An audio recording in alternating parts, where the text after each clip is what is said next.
Chers amis Lyon et non-Lyon, ce qui devait être une fête après la nomination en tant que gouverneur me laisse un certain froid, un certain désarroi quand je vois ce qui vient de se passer autour de nous.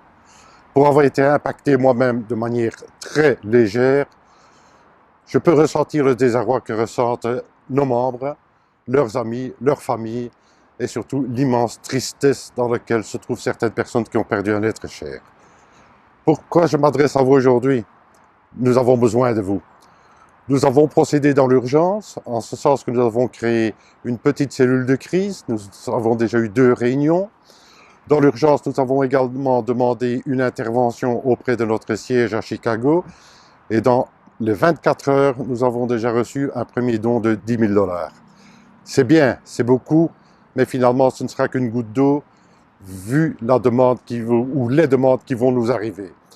Donc, je reviendrai vers vous très rapidement, puisque ce soir, nous avons une réunion avec tous nos présidents, soit de région, soit de zone, qui se sont informés auprès des clubs pour savoir quels sont les besoins urgents.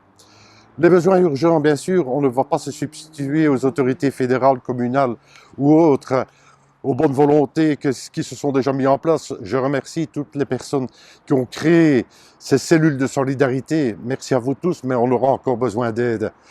Donc, nous allons nous diriger dans un premier stade vers, je pense, de l'alimentaire, soit des boissons, parce que je sais qu'il y a encore beaucoup de communes qui se trouvent sans eau, offrir des paniers repas, peut-être des couvertures ou des vêtements si on en a besoin. Et j'ai même certains clubs de mes confrères, donc des clubs de Flandre, qui se proposent d'aider avec une aide logistique, qui sont prêts à venir avec des semi-remorques, avec des chapiteaux ou des tentes, si besoin en est. Comme vous le voyez, aujourd'hui, le soleil est revenu.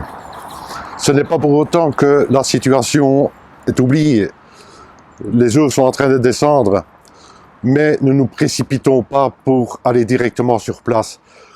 Essayons de trouver ou de nous renseigner sur ce que les gens ont besoin, évidemment aujourd'hui, ce qu'ils auront besoin demain et ce qu'ils auront besoin après-demain. Si on se précipite directement sur place, on risque d'être peut-être quelque part malvenu, mal accueilli, parce que les gens n'ont pas la possibilité de nous accueillir. Il faut comprendre leur désarroi, il faut laisser passer les émotions et travaillons de manière structurée. On peut réfléchir, bien sûr, qu'est-ce qu'on va leur offrir aujourd'hui? Qu'est-ce qu'on va leur offrir demain? Demain, ça peut être une aide alimentaire, ça peut être une aide logement, mais ça peut être une aide technique. Aider les gens à remplir une déclaration de sinistre, faire un inventaire des biens qu'ils ont perdus. Je sais bien, tout le monde a en principe un téléphone, mais où est-ce qu'il est? Ils n'ont peut-être plus de batterie. Certaines communes se trouvent encore sans électricité, ils n'ont pas les moyens, ou ils ne sont simplement pas attentifs à ce qui doit être fait. Donc, essayons de trouver les besoins du jour, de demain et après-demain. 3 choses. 1. Regardez autour de vous. 2. Écoutez les besoins. Et 3. Le numéro de compte et l'adresse mail se trouvent ici. N'hésitez pas, insistez, communiquez, transmettez et revenez-nous. Merci.